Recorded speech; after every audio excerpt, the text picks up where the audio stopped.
Namaskar and Adab to all my friends from your friend astrologer and guide Irfan, once more with you from your very own channel Astro Assurance.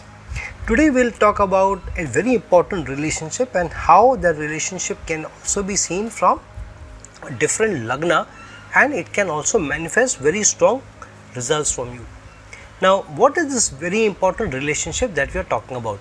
This very important relationship is the relationship that you have with your spouse. And this better half of yours can be the guiding factor and can be the longest surviving relationship with you.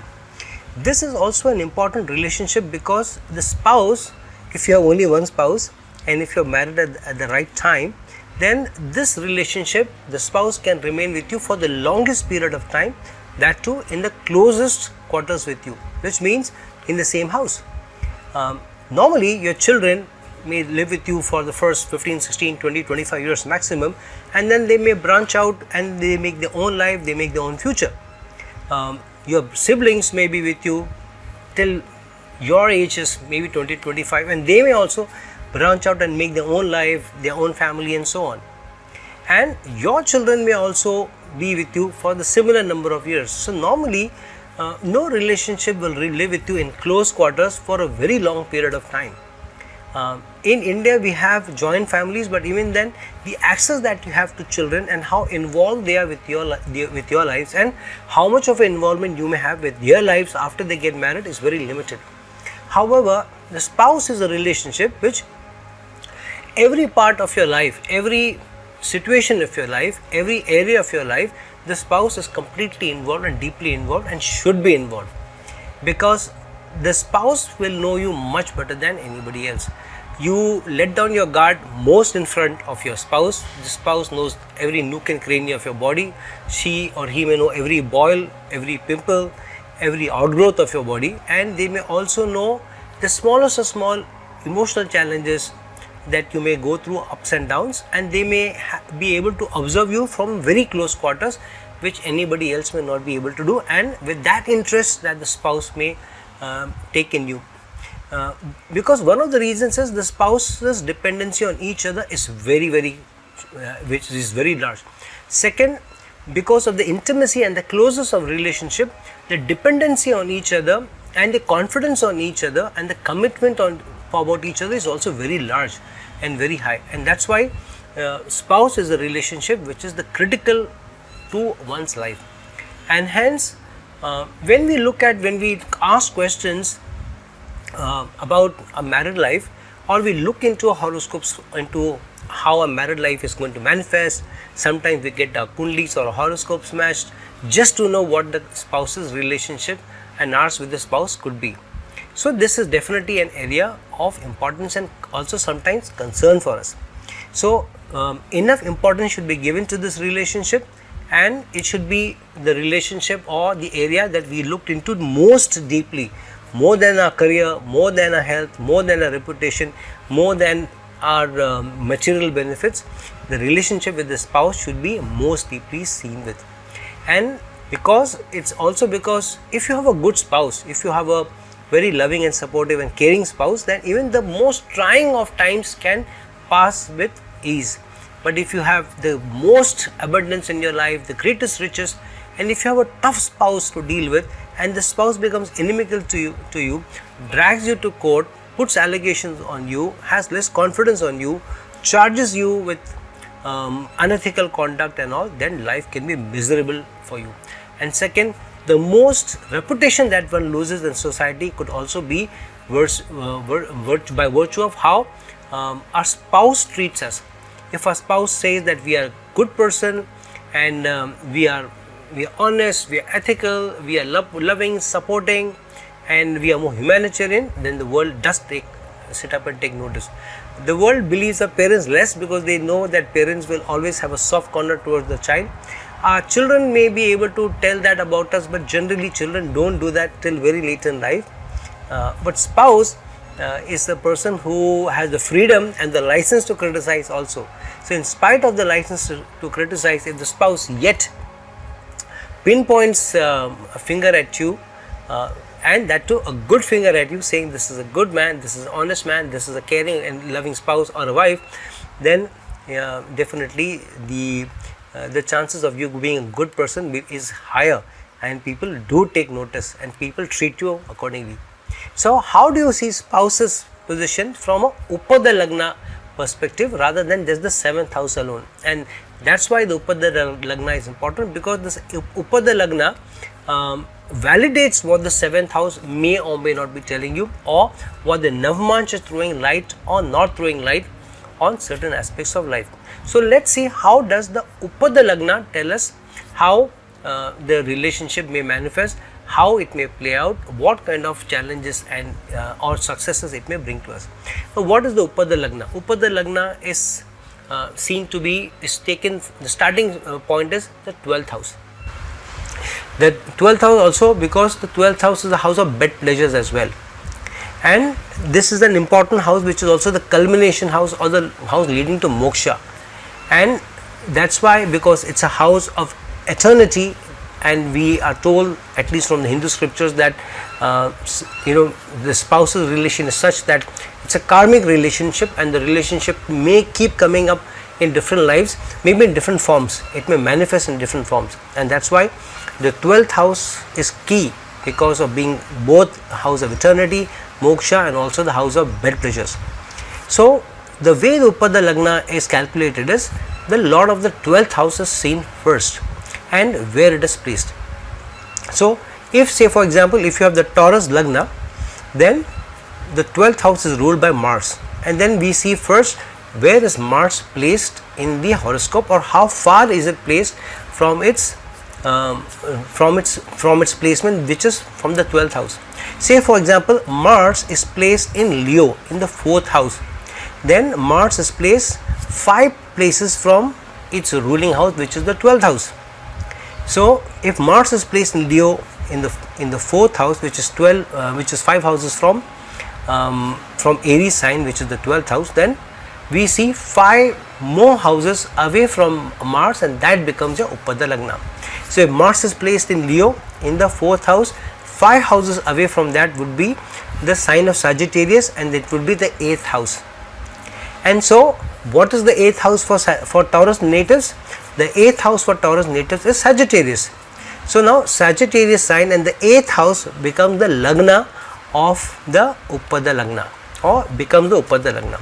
Now if you convert the 8th house into the lagna, then all the planets will remain in the respective signs, but because of changing the 8th house into the lagna, the planets will now get into different houses. So for example, when you change the lagna to 8th house to the Uppada lagna, then you will have Mars in the 9th house in Leo, where Sagittarius is the lagna. So that's how you will see the Uppada lagna now. Now once you convert the Sagittarius sign to the Uppada lagna, now is where your analysis starts. The first thing you see is that unlike in the natal horoscope where the 7th lord is seen, in the Uppada lagna, the lagna lord becomes most important for the relationship. So Sagittarius is ruled by Jupiter. So you will see where is Jupiter placed in the horoscope and how far it is placed from the lagna position. So for this particular lagna, you will see where is Jupiter placed. Now if Jupiter is placed in the 2nd house, then it shows a person who will be very committed, who will be dedicated, and who will be very deeply involved in your household affairs. This person could also be a person who you know from a long time, maybe even from their childhood or from when you were a child, because the 2nd house is also the house of when you were a child and the immediate house that you're born in. If it's the 3rd house where Jupiter is placed, then this could mean that you will have to put some effort in your marriage. You may even find your spouse on a short journey that you may do, or you may reach out to your spouse through an online communication or through an email, and you may, or even through an online website that you find the person, and later on the person becomes a life partner. If Jupiter is in the 4th house, then you may find the person in close quarters in your family or through your family, or your mother may also be the source of finding the spouse, and the spouse will be dedicated, will be somebody who takes care of the house, may also bring in more material benefits and also prosperity. If it goes into the 5th house, then the spouse may also be somebody who loves the arts, who also performs, maybe sings or dances, maybe somebody who is related to accounts. And so for each position of the Uppada lagna lord, you will manifest or you will analyze how the relationship will be accordingly. The challenge could be when the Uppada lagna lord gets into the dusthanas like 6th, 8th and 12th, and accordingly they may bring different challenges. If it goes into the 12th house, then it could be that there may be periods of separation or long periods of staying away from each other, or spouse being in foreign lands and you are in another country, and in various in some very rare cases it could be very long periods of separation that the person goes away from the spouse, maybe without he having much control on the situation, and also almost not being in marriage also could be the relation, though on paper the marriage exists. If it goes into the 6th house, the Uppada lagna lord, then it could be that spouse suffers from some illnesses, could also be that there are challenges, there are arguments, there are fights also, and in some rare cases there may be also court cases or leading to separation or even divorce. Now rather than look at Uppada lagna and then analyze the results, they should be seen in tandem with 7th house and also with Venus. If your natal horoscope 7th lord, like in this case we were looking at Taurus being the lagna and Mars being the 12th lord. So for Taurus ascendant natives, 7th lord is Mars. Then see Mars position in the horoscope as well. So because we saw that Mars is placed in the 4th house, so then the placement of Mars in the 4th house, Mars being the 7th lord for the horoscope, for the natal horoscope, for the birth horoscope, and placed in the 4th house, and Uppada lagna lord Jupiter, if it also goes into the 4th house, then it's a very good sign that the spouse is committed, the spouse is loyal, the spouse takes care of the house, spouse is very supportive. However, if the Uppada lagna lord goes into the 8th house, while the 7th lord for the natal horoscope, which is Mars, is placed in the 4th house, then it means that there may be ups and downs. The spouse will be facing a lot of trauma in her life, and in spite of all the challenges, yet the marriage will survive, the marriage will do very well, because the spouse will be committed, will be loyal and dedicated, and will work on the marriage, and that is important for the relationship. If the Uppada lagna lord goes into, say for example, the 10th house, whereas Mars goes into the 6th house, Mars being the lord of the 7th for the natal horoscope, then career related manifestations are seen. You may meet your spouse at the place of work, or through the place of work, or through a colleague at place of work, or spouse could be involved in your work post marriage and may also bring in another source of income into your house. So the Uppada lagna analysis should be in conjunction with or along with the 7th house in your natal horoscope, and not without. And third, Venus's placement in the horoscope should also be seen. If more energies are shared with Venus also, with the Uppada lagna lord in this case being Jupiter, and with Mars, which is the 7th lord, then this is more strong manifestation. In some cases, the Uppada lagna lord can also be the 7th lord. Then in that case, very strong results will come by, because it is very strongly manifested. And during the dasha and antardasha of the planet, the household and the spouse relationship will go through ups and downs, or through some or the other things coming up, and you being focused more on the matters of the spouse during the dashas and antardashas. And if Venus is very strongly related to the 7th house, then during Venus's dasha or antardasha, or during Venus's gochar or transit, then too results may come about.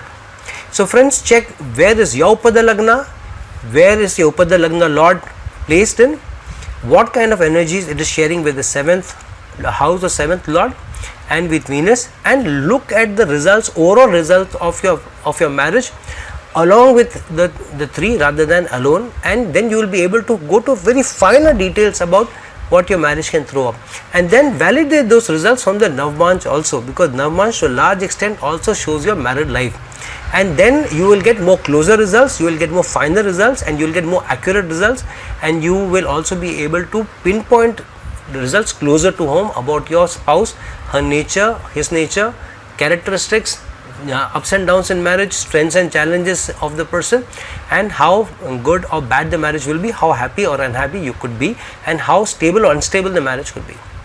Friends, this is my analysis about the Uppada lagna. Please like this video, please share this video, and please subscribe to my channel. If you are looking for a personal consultation from me, please reach out to me at the links given below. Until we meet some other time, this is your friend, astrologer and guide Irfan signing off. Ciao.